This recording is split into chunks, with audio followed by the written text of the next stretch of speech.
Hello everybody, welcome back or welcome in to the Wicked Awesome Gardening YouTube channel. I know we have a lot of new friends this week coming over after they've seen the video on the Breaking New Roots YouTube channel where Paul and Olivia came out and did a tour of my property and an interview of my story that was really amazing. And I just want to say thank you for watching a whole bunch of my back catalog. It was really great. That's really going to be very, very helpful around here. And I wanted to say I haven't made a lot of new content lately. And in the video with Breaking New Roots, I did say I was a little burnt out on it. But part of what kept me from making videos this summer is the subject of this video. So today I'm going to tell the story of the first kidding, the first goat birth here on our farm. And it was a bit of a roller coaster, and I want to let people know that it is pretty emotional, some highs and lows. And I'm going to show some video clips and pictures taken during this time, and they may be a little graphic at one point, so I just want to let people know that ahead of time. I will pause and kind of give you okay, here's where we're going to show this, so if you want to skip over it, you can. But it's a story that I felt was really important to be told. And I had a whole list of things that I was going to film videos on this summer. And that one thing that happened made half of those video topics disappear. They just weren't going to be possible anymore. And it kind of took the wind out of my sails for everything else. So we're going to start off by going back to the intro to a video that I filmed back on June 6th at about 1 a.m. And that was just the day after, or well, a couple hours into the day after Stella's due date for having her kids. Hello everybody and welcome back. It is the middle of the night and you'll have to forgive the odd lighting and the video quality that it seems to impart somehow. This is the kidding stall that I made in my addition because Stella here, here she is. Stella here is in the early stages of labor. The morning started where she had a bit of a goopy butt, which means that labor is getting really close. Then in the afternoon, she had a rage fest fight with Corey, who is usually a very good friend. The two of them were going at it. And then I noticed she went off by herself and she was pacing and pawing the ground, which is signs of a lot of discomfort and that again, labor is coming. Mostly she has been eating. She'll get up, she'll stretch, she'll walk, and then she'll lay back down, and that's just kind of been the pattern. I did go and lay down for about an hour and a half, and I'm about to go do that again because she's not showing like she's really getting into labor now. She's just scratching herself on the pallets that I used to make this temporary pen. So I'm going to let her rest. I'm going to go rest, and we'll check back with her in a couple hours. I lost a lot of sleep that night for no reason. She did not have those babies. I got up the next morning. She's fine. She's just chowing down. So I went and I did my chores. And I came back to feed her and then settle in, hanging out with her in the stall all day. That was the plan because I knew that her ligaments were soft and she could go at any minute. So I went to go get her feed. I opened her kidding stall door, got her bucket, turned around to the bag of feed, went to go scoop it, and she went, "Oh, grain," and came running out of her kidding stall. And that's when everything just collided and went boom. Stella's kidding stall was built in the unfinished addition that is attached to the back of my house. Now, many of you have seen Mia, my old lady puggle, in a lot of my videos. Well, she walked in from the main house into the addition. And when Stella saw her, even though she's very used to her, I think she just wasn't expecting to see her there. Well, she panicked and ran. And when she did, she got one leg into a raised metal garden bed that I had been using previously as a chick brooder. And she cut herself under the arm and it went deep. It went so deep that she actually severed the artery into her leg. So she was bleeding out. And this is where my brain just kind of froze and I just went into autopilot. So I grab Stella and I'm holding her foreleg like this to put pressure on the wound and try to stop the bleeding. And I've got my phone in my pocket, so I'm calling the vet. Luckily, the vet is already on their way kind of to or through my town to go to another call, and it's for goats. So they've already got goat supplies on board. We had the vet here in less than 15 minutes. I got Stella outside so that we'd have room to work. And I sat there holding her and keeping that pressure. My neighbor came down, thankfully, because she's amazing. I sent her a text and I said, it's an emergency. If you're home, please come to the goat barn. And so she came down right away because I was being mobbed by all the other goats and the chickens, all being like, ooh, snacks, pets, snacks, pets.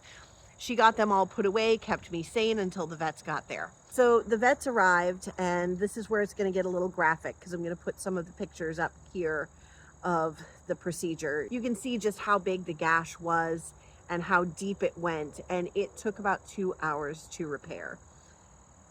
Even though they got here quickly, Stella was very touch and go. She had to be sedated twice during the procedure. I've blacked out the vets. Well, I've blued out the vets, I guess, because I used the blue color, but I didn't want to put them on film, obviously. They gave it their all trying to save her, and at that point, the focus was entirely on saving Stella, because with the amount of blood loss and the double sedation and just the shock of it all, we weren't feeling any fetal movement. We weren't detecting anything, and the vet said that we would be very, very lucky if Stella herself survived, and that if she went into labor, which the shock would probably kick her immediately into labor, that she was going to deliver stillborn kids. And I had watched a bunch of videos anyway, so I felt prepared for if I had to go in and get stuck kids. But she gave me an instruction on it anyway, just because if Stella was going to live, she shouldn't have to expend all that extra energy to expel stillborn kids. So we were really very sad, and we were mourning that and just hoping that Stella would survive. So we brought her back into her kidding stall, and we just kind of waited to see what was going to happen. Goats don't typically do too well under anesthesia. They may not even come around afterward. So it was very touch and go. However, a little while later, Stella woke up, and she did look around kind of bleary, like, what truck just hit me? And then she looked over and went, oh, there's hay. And she started eating. And so she was eating and drinking and taking little doses and eating and drinking. So clearly she was ready to fight. And I'm like, okay, girl, if you're going to fight, we're in this. We're in this. We're going to get you through this. So I'm giving her all sorts of love and scritches and pets. And that's when I feel on her side, and I look and I see this.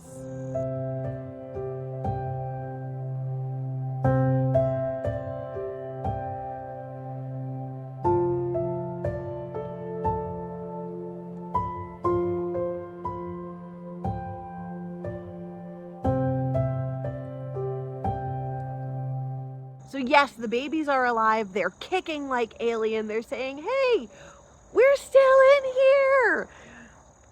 So Stella's eating, she's fighting, the babies are kicking, and I'm like, okay, let's do this. I run to the vet the next morning, get her some more Banamine, and then I get her everything I can from the farm store. We got her some red cell. We got some silver honey spray to go on the wound.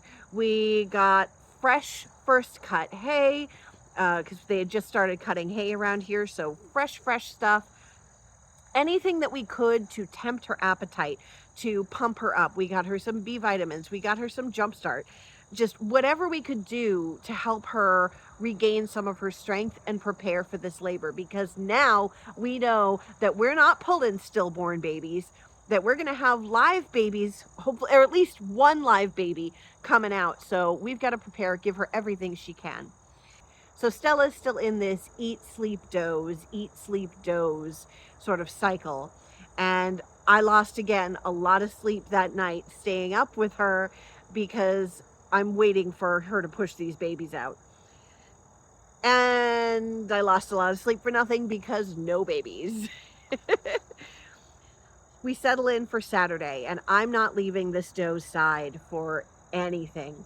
So I'm out there, I've got my iPad, I've got my books, I've got snacks, and we're just watching Stella, and she's just slowly progressing. You can tell that she's starting to get a little uncomfortable. And I took a few video clips of that I haven't shown anyone, except for my goat mentor that I was sending them to. Like, you know, is this a contraction? It was kind of hard to tell whether she was having a contraction sometimes or if she was just uncomfortable.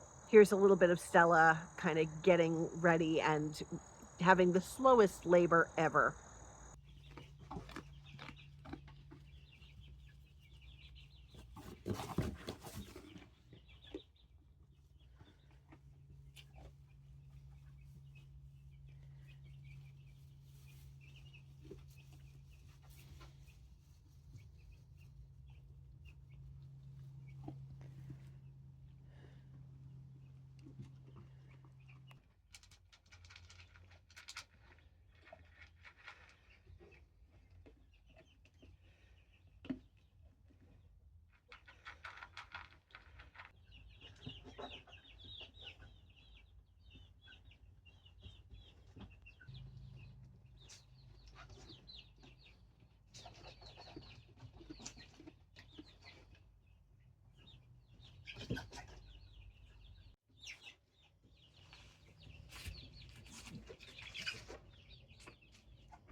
And we're snacking again.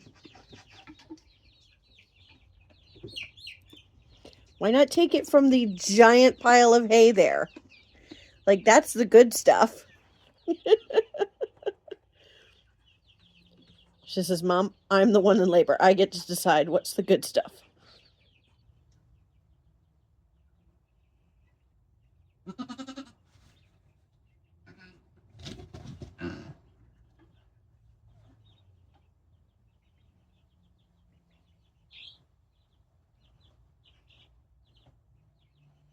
Atta girl.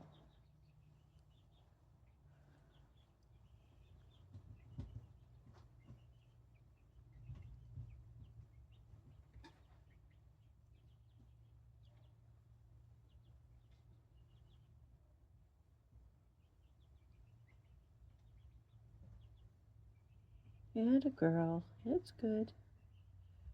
You're good.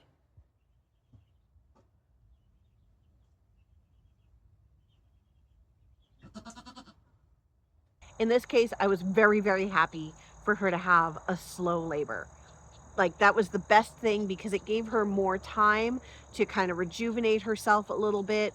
And so I'm still giving her red cell every so often. I'm giving her whatever she'll eat, really. Alfalfa pellets, we got some beetroot, we got some black oil sunflower, we got all the good tasty stuff. And so she's just slowly moving toward birth.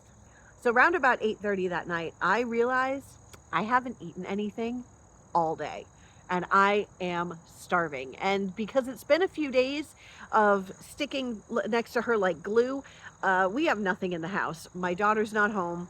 So I'm like, okay, she's fine. She's not pushing. She doesn't seem uncomfortable. She doesn't even seem close. I can run to the store and get something for dinner. So where I am 5 minutes to the market basket, 5 minutes in the store, 5 minutes home.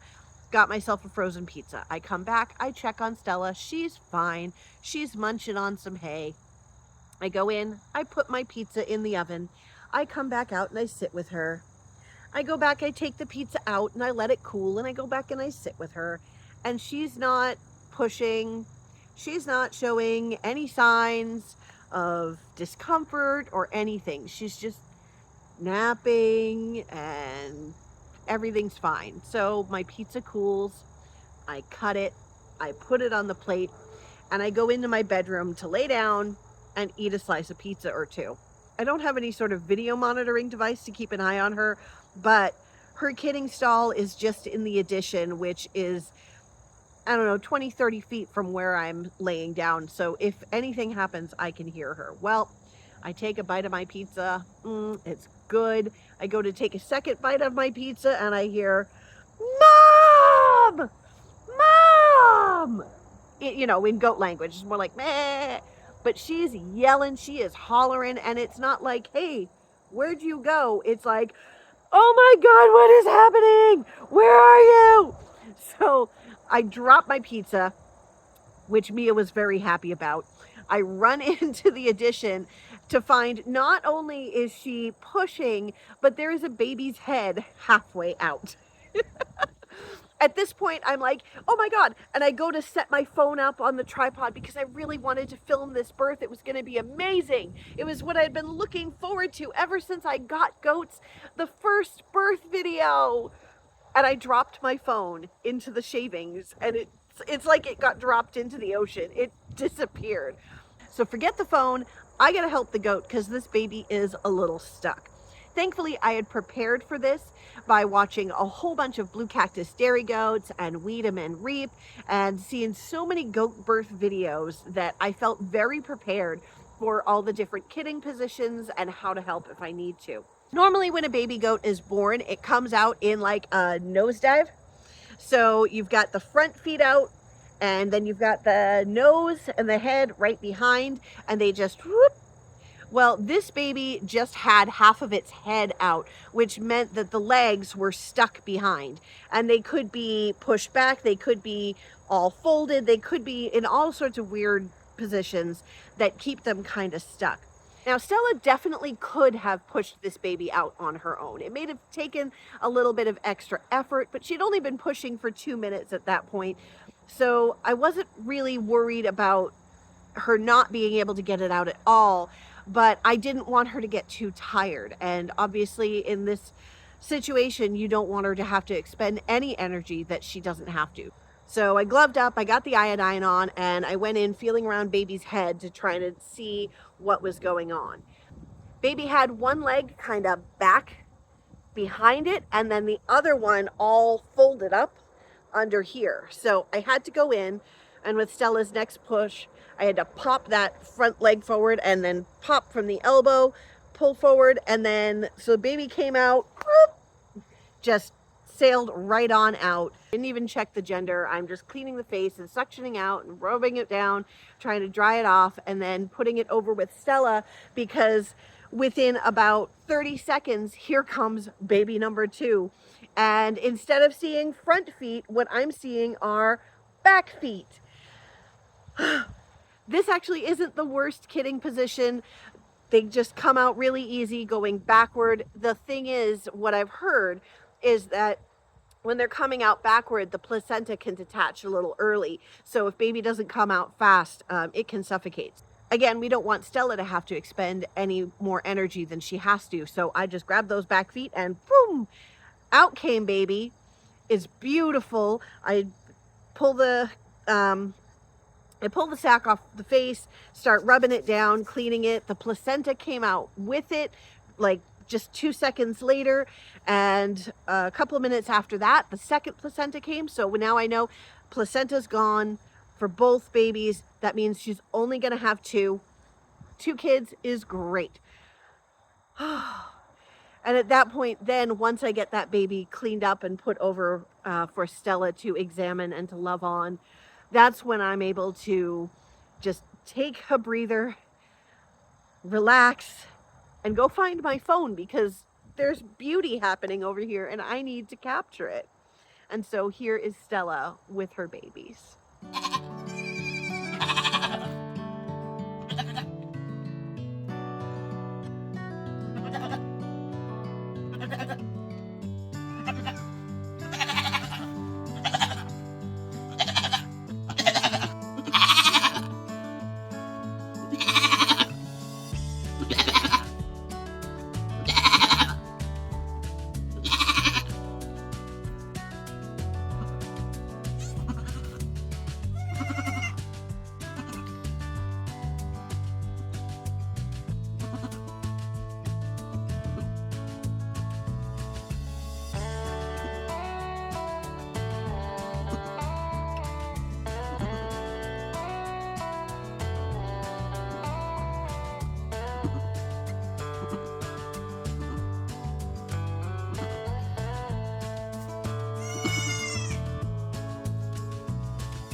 I had tried to find some goat colostrum in the day or so before, but I was unsuccessful. Thankfully, Stella was amazing and allowed me to, even though she was kind of laying on her side, to milk out some colostrum. So all that night I was feeding the babies because Stella wasn't quite able to stand up yet. I forgot to mention she had her leg bound up here, and you saw that in the videos anyway.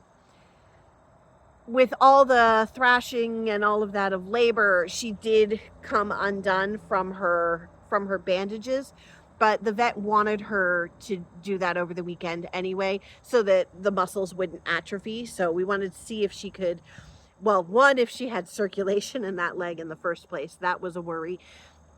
Two, was she going to have any movement of that leg, because there was significant nerve and muscle damage. We really, at this point, even though we had live babies on the ground, we didn't know if Stella was going to be able to recover from birth or from anything. So at that point, we're just winging a prayer. But she let us milk out some colostrum. I kept feeding it to the babies, so they were getting all that goodness. And Stella loved her babies. This picture is amazing and just makes me want to cry of how sweet it is, because the babies kept walking away from her and she couldn't follow, and she was getting very distressed every time they went too far, even though we're in just a little kidding stall. But if they were out of her reach, she was very, very worked up and very distressed. So I found a box and I put them in the box and they fell asleep. And then Stella leaned over and put her head in the box on her babies, and she fell asleep because she had to be touching her babies while she slept. The next day, I tried to rig a harness to help Stella stand up and nurse her babies, but she wanted nothing to do with it. After the first couple of tries, she's like, no, wait, I can stand up on my own. I've got this. And there she was. She was up on her own, feeding the babies, keeping their bellies full. They were starting to bounce around and jump on her, and she was all about it. She loved those little babies.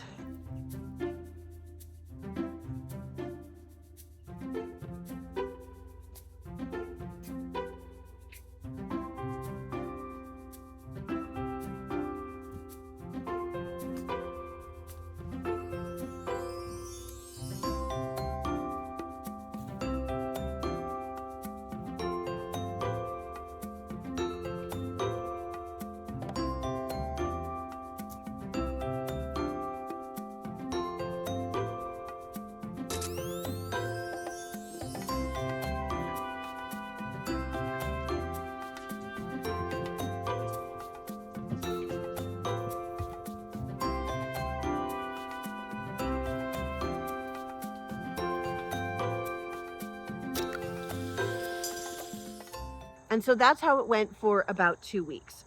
She was happily feeding her kids. We kept her and the babies in the kidding stall because we didn't want her to be able to move around too much. We didn't want her to have to fight the other goats, any of that. We just wanted her to relax and to heal. We had her on some heavy duty antibiotics. So I was doing injections for her daily, wound cleanings, all of that. And then she tore open her stitches, and I brought her to the vet thinking, okay, we're going to get her rebandaged, we'll get it cleaned. But it was very clear when we brought her to the vet that actually the wound, while at the surface level where the stitches were, seemed okay, deep within it was very bad. She had a lot of necrotic tissue, and it really went deep. It was all the way to the bone, and they tried to debride it, and it was just so, it was so bad. It was so far gone. I felt there was really nothing left to do at that point. We had gone in thinking, we'll debride it, we'll do daily dressing changes, we will work through this, and there was nothing to be done. So at that point, we had to let Stella go. And it broke my heart because she really captured the love of a lot of people, and I hated to disappoint them. But at that point, I felt it was her quality of life and her welfare, and I couldn't put her through any more pain. Um, yeah, I don't know what else to say to that, but yeah, they were debriding her wound, and I called the vet back in to say, my gut tells me that I shouldn't do this to her. And the vet said that she was actually about to come out to tell me that there was really nothing she could do that was going to work. They were amazing vets. They tried. They really tried. They were so kind through it all. But we put Stella to rest that day, and she's buried here on the farm. At that point, I've got two-week-old babies that were bottle fed for their first, I don't know, 12, 18 hours. But now they're not used to it, so I had to get them started bottle feeding, and that was kind of crazy.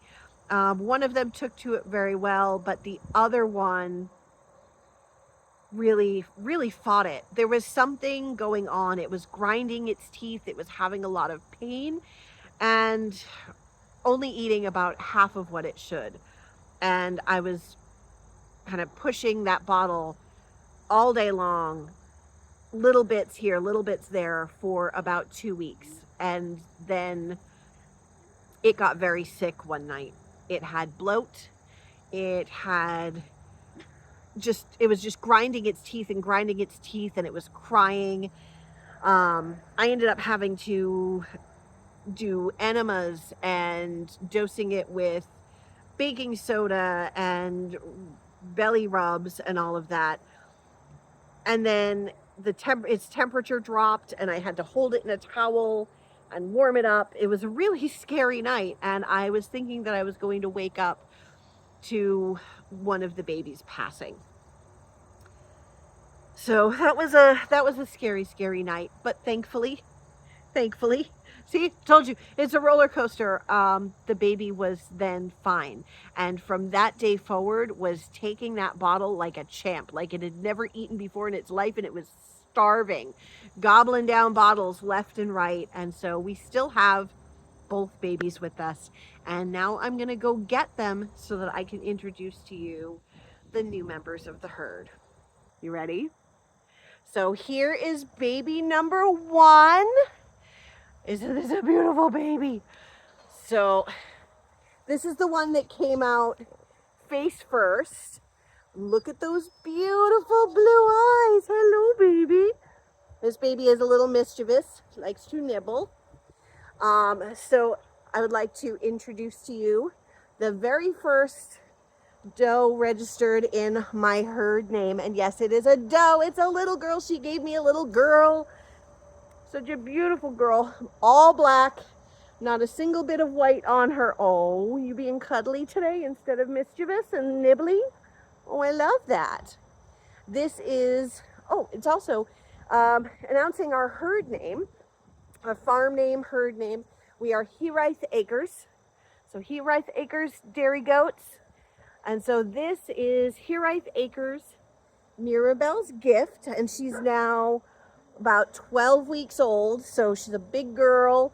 She's already been weaned. Her sire is Hilltown Meadows Blake, which is a gorgeous stud, and now she's like, I'm all done. I would like to go play now. Or, well, actually more like with her, she wants to go eat. She is very long, and she is very chunky and wide, and I think she's going to be fantastic. She is a keeper. She's going to stay here.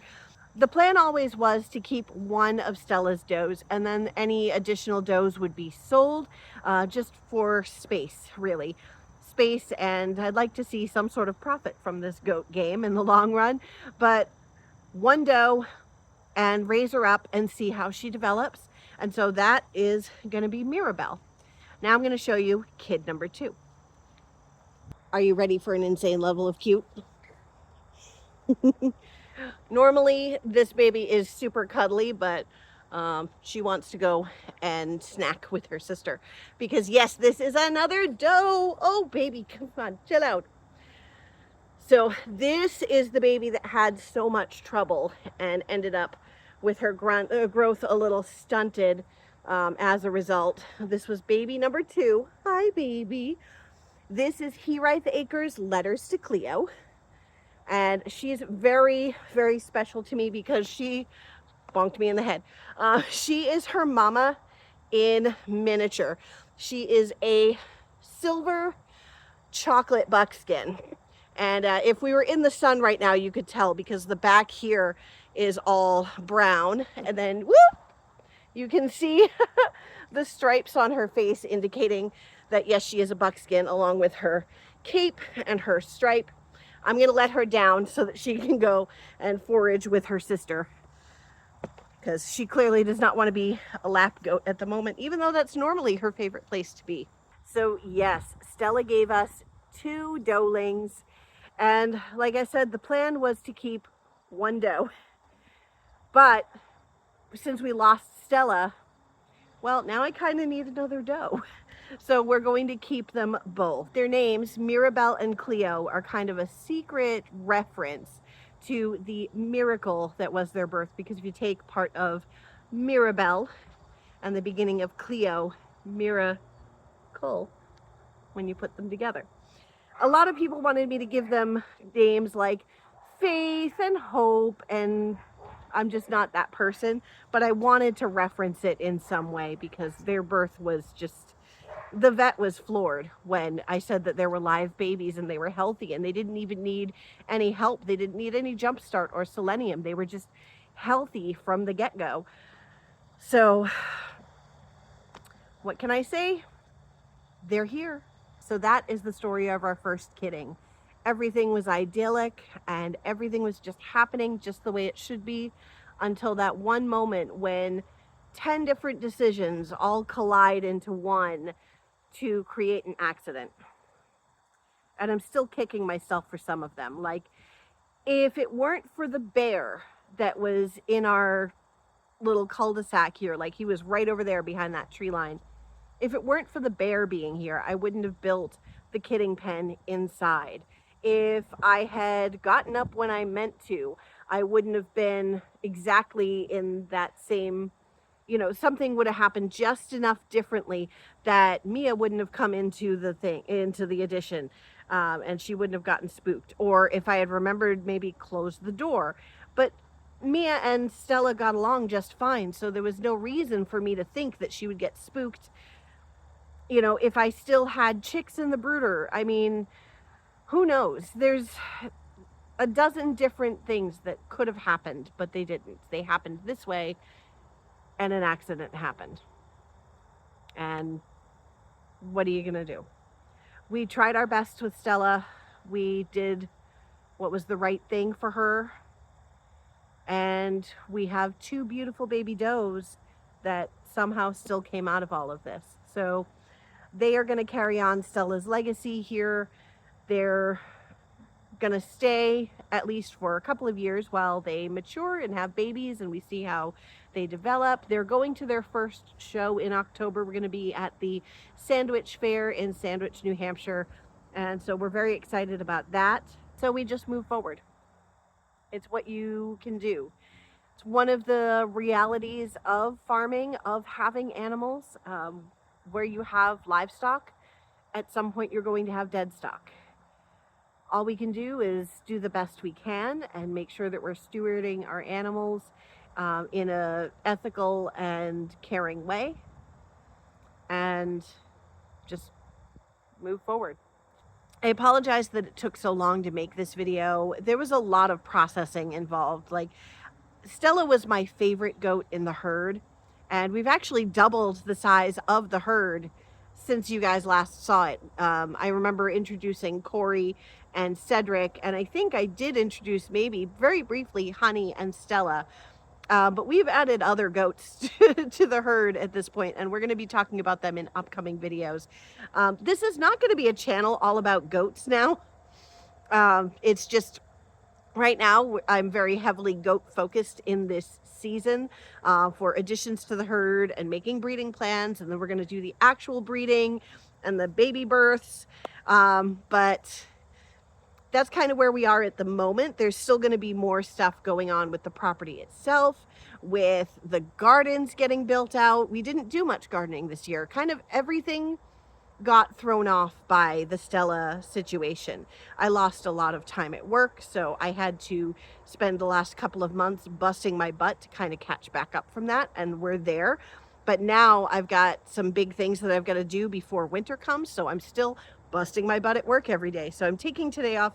I'm filming some content. I wanted to make sure that this video got out. I filmed it 4 times. This is the 4th time filming this video, and I deleted it every other time because I hated how it came out, but I think I'm going to be happy with this one. This is good.